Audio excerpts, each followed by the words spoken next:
Welcome to 228main.com. This is Katie Leibman, the Director of Communications, reading the best of the blog to you.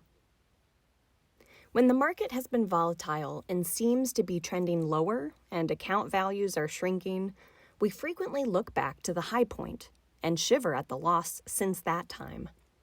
Some clients have told us what their accounts were once worth and what they are worth now, in order to get across how the losses are affecting them. It is not good fun for anyone. Behavioral economists refer to the first number in those comparisons as the anchor. Since the beginning of 1950, using the S&P 500 stock index as a proxy for the broad stock market, there have been 16,630 trading days.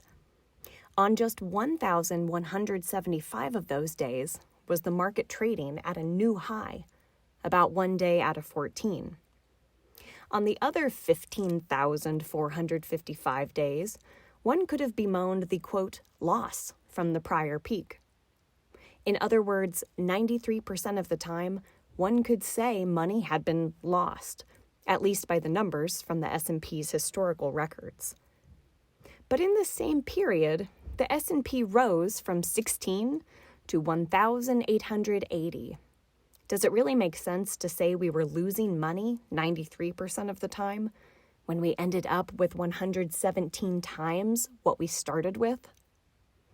We think the final destination is far more important than the ride we took to get there.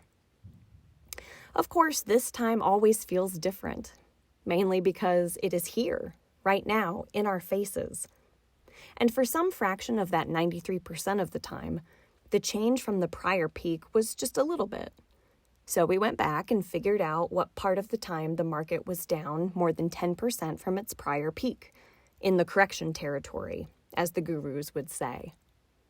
Surprisingly, the market was in correction territory, down more than 10%, on 6,372 days, right at 38% of the time, or about 3 days out of every 8.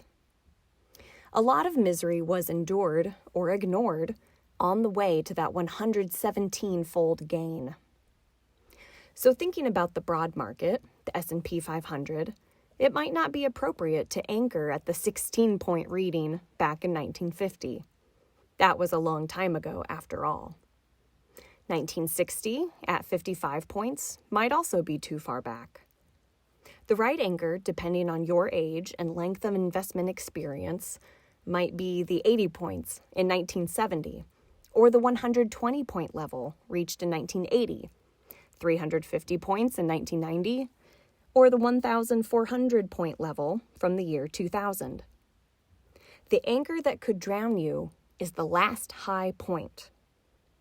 We wrote previously about the consequences of selling out at low points. Usually, those who do so are anchored to the last peak, focusing on paper losses. That is why we are encouraging thoughtfulness in choosing anchors. Write or call if you would like to discuss your situation. Disclosures. The opinions voiced in this material are for general information only and are not intended to provide specific advice or recommendations for any individual. All performance referenced is historical and is no guarantee of future results. All indices are unmanaged and may not be invested into directly.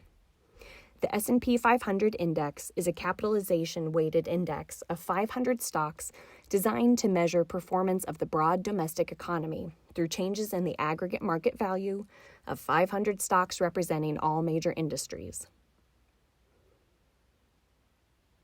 For more content like this, subscribe to our weekly email at 228main.com/newsletter. Until next time, stop in and see us at 228main.com, where the main thing is you.